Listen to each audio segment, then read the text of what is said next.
Hablando de Cuba. De este archipiélago, su historia, su geografía, sus costumbres, sus gentes.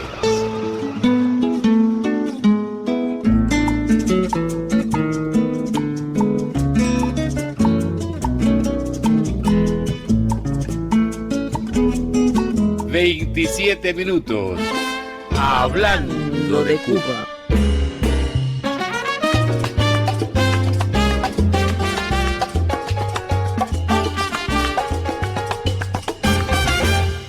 Mi fraternal oyente, ¿ha pensado en cómo se trasladaban los habaneros en el siglo XIX hasta 1898, cuando terminó la última guerra independentista? Hoy Hablando de Cuba se adentra en ese tema, recordando que a comienzos del siglo XIX era muy común el tráfico de volantas y calesas en la capital de esta Antilla. Según el erudito José María de la Torre, estas últimas, casi siempre tiradas por mulas, tenían la forma de un cajón vasto con pilares y ventanas montadas sobre un pliego igual al de las volandas. Por su parte, el pintor y viajero estadounidense Samuel Hazzard, quien arribó a La Habana en 1868, describió la volanta como un carruaje de 2 ruedas con largas varas, cuyo peso soporta el caballo o mula, sobre cuyo lomo monta el conductor en una gran silla toscamente hecha. Las varas se apoyan en el eje de las ruedas por un extremo y en el caballo por el otro, de la misma manera que la antigua litera. Y el cuerpo de la volanta, como aquella, descansando sobre sus grandes resortes de cuero, está en constante moción de un lado a otro. A primera vista, las ruedas de dicho vehículo eran excesivamente grandes. Le daban mayor impulso y evitaban que se volcara cuando transitaba por terrenos fangosos o pedregosos. En 1807, bajo el mandato del marqués de Someruelos, La Habana de Intramuros estaba dividida en 16 barrios. 20 años más tarde, esos espacios ya eran recorridos por más de 2.000 carruajes, unos para uso particular y otros destinados a alquiler. Esa cifra se incrementó en 1846, de modo que para ese entonces el per cápita de vehículos era de 1 por cada 20 habitantes. Blancos. A ello había que sumar los carretones y carretas usadas para el transporte de mercancías. Así las cosas, se imponía regular el tráfico. Por eso, en 1838, el capitán general de la isla dispuso que esos medios rústicos no podían transitar por el paseo del centro de la calzada de San Luis Gonzaga, posteriormente nombrado de la reina. Sepa que a quien violara dicha ordenanza le impondrían 4 ducados de multa y hasta el doble si reincidía. En un libro publicado hacia 1821, el diplomático inglés Robert Jameson, quien viajó con frecuencia en volantas, recordaba que después del desayuno los habaneros pudientes ordenaban preparar el carruaje conducido por un esclavo.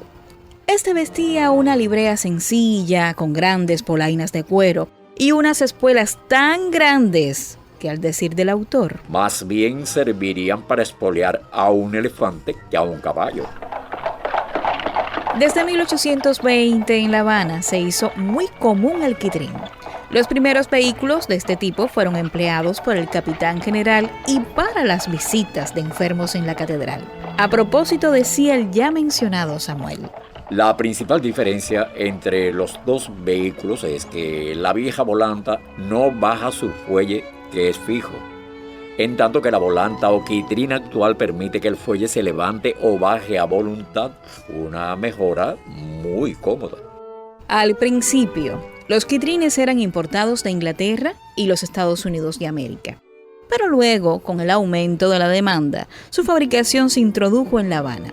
Ténganse en cuenta que para las mujeres confinadas al hogar por las costumbres de la época, disponer de un quitrín era toda una bendición, un medio para librarse del tedio y socializar disfrutando del aire libre. En 1847, desde una perspectiva muy personal, El cronista Teodoro Guerrero contaba a los lectores del Semanario Pintoresco Español. Rara es la familia de medianos posibles que no tiene un quitrín o una volanta.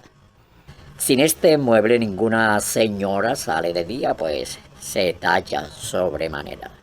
Desde luego que esa es una preocupación necia, pero por otra parte ambos medios resultan indispensables para ellas, pues el calor es extremado y cuando llueve las calles quedan intransitables con el fango por el mucho tráfico de carruajes. Con el tiempo, más la competencia entre los transportistas, se produjo un descenso en los precios del pasaje. Así las cosas. A comienzos del siglo XIX, el alquiler de una volanta desde La Habana hasta El Cerro o hasta Jesús del Monte costaba 2 pesos. Más tarde, 1 y 6 reales tras el establecimiento de los ómnibus tirados por caballos que cobraban 1 real por persona. Desde intramuros hasta los extramuros era medio peso hasta el año de 1835, cuando bajó a peseta fuerte.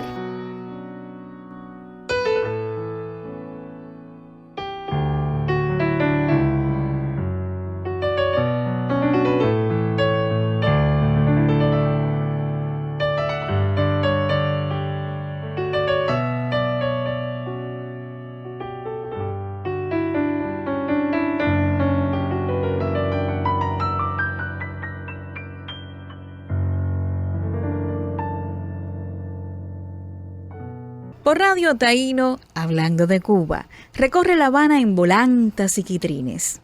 Y si se trata de esto, ¿cómo no recordar a cierto personaje que por derecho propio viene a ser el protagonista de este recuento? Se trata del Calecero, cuya figura aparece plasmada en numerosas obras literarias y pictóricas. Devino, un tipo popular, y hasta hubo algunos muy famosos, dada su destreza y elegancia. ¡Kiko! Sí, mi ama. ¿Ya está listo el carruaje? Sí, cada hierro del quitrín tiene lumbre. Y fíjese en los arreos. Les di tanto brillo que se quejaron. Me dijeron, Calecero, está bueno ya. Y yo le respondí, en todavía, que el quitrín de Doña Gertrudis de Sandoval y Santa Cruz tiene que ser el más bonito de San Cristóbal de La Habana. Anda, Kiko, anda, que ya nos vamos. ¿Y a dónde vamos? ¿Al Paseo de Tacón, a la Alameda o al Prado? ¿A dónde prefieres ir, Charito? Al Prado. Dicen que se anima muchísimo. Uy, un remolino de carruajes y jinetes. Los jóvenes se lucen ante las damiselas, paseándose en los caballos. En una de sus crónicas costumbristas publicadas por El Fígaro, Felipe López de Briñas recordaba algunos, entre estos Juan Papa, esclavo de la señora Santibáñez, Juan Chiquito al servicio de Urbana Calcaño y José de la Cruz, propiedad de Rufino Pacheco. De ellos se dice que fueron vendidos y recuperados varias veces por sus amos en cantidades cada vez más exageradas y fabulosas. Desde la adolescencia, el calecero era educado para acometer su oficio.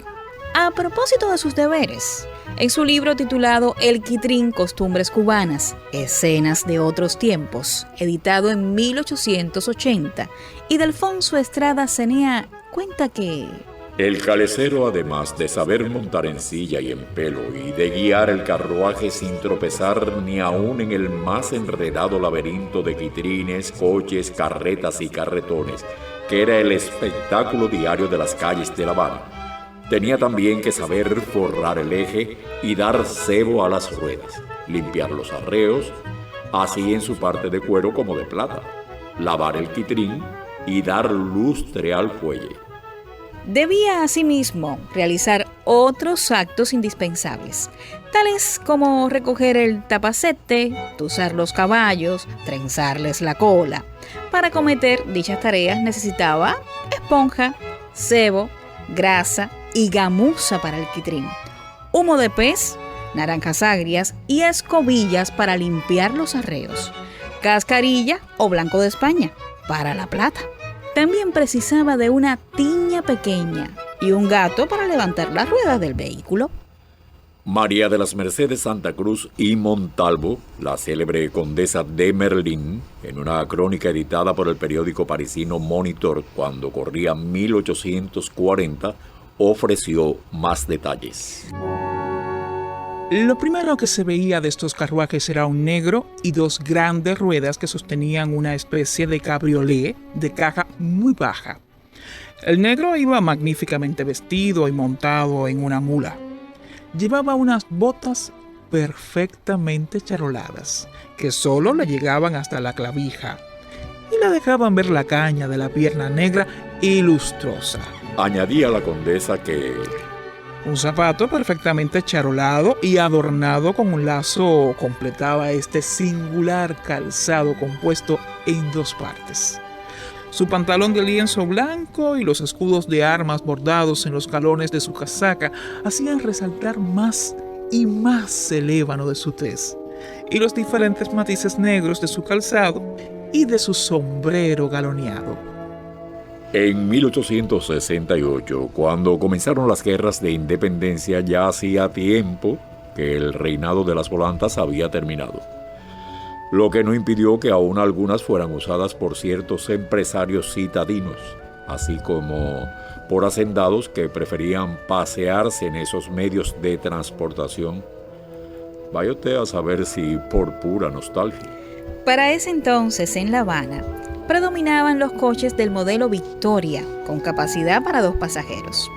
Frecuentemente sus propietarios los arrendaban por 6 pesos y 25 centavos al mes, pues los dueños tenían que alimentar a los animales y mantener en buen estado el vehículo. Para los cocheros era aquel un buen negocio, porque podían ganar hasta 4 pesos diariamente. En sus ya mencionadas notas de viaje, Samuel Hazard apuntaba que si alguien se paraba frente a un hotel o en cualquier esquina habanera, antes de transcurrir 3 minutos, podía escoger entre una docena de vehículos que pasaban constantemente hacia diferentes lugares y cobraban 20 centavos la carrera. Desde luego, el literato y pintor pasó por alto que dicho precio, ínfimo desde la perspectiva actual, no era asequible para la mayoría. Con tal de evitar indisciplinas en el cobro del pasaje, las autoridades capitalinas aprobaron un reglamento según el cual los propietarios de carruajes de alquiler deberán proveer a sus conductores con el suficiente número de tickets para entregar uno a cada persona que alquile el vehículo, a fin de que, si sobreviene alguna disputa, pueda arreglarse acudiendo a la jefatura de policía situada en la calle de Empedrado, esquina a Monserrate. Se recomienda a los pasajeros que paguen cualquier sobreprecio pedirlo, puesto que al hacer la reclamación en la citada jefatura, le será devuelta la cantidad y multado el cochero. Por aquella Habana decimonónica completaban el transporte de tracción animal los tranvías, que por Real Decreto del 5 de febrero de 1859 estableció la empresa del Ferrocarril Urbano de La Habana, administrada por el español José Domingo Trigo. Nos perdimos juntos un día cualquiera, nos abandonamos del horizonte. Hoy, hablando de Cuba, ha recordado cómo se trasladaban los habaneros en el siglo XIX hasta que concluyó en 1898 la última guerra independentista. Tras el cese del dominio hispano, las inversiones de compañías extranjeras fomentarían nuevas líneas de tranvías, pero movidos por la electricidad.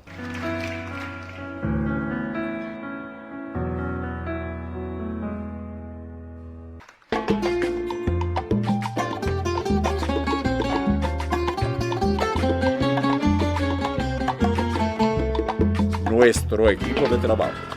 Voces de la presentación: Ovelia Blanco y Alden Knight. Asesora: Carmen Laura Marín. Grabación y edición: Janet Feliciano García. Escribe, produce y dirige Lupe María Romero. Giselle Fundora y Luis Alarcón Santana. Hoy hemos conversado de La Habana de volantas y quitrines. Han sido 27 minutos hablando de Cuba. Así, a lo cubano.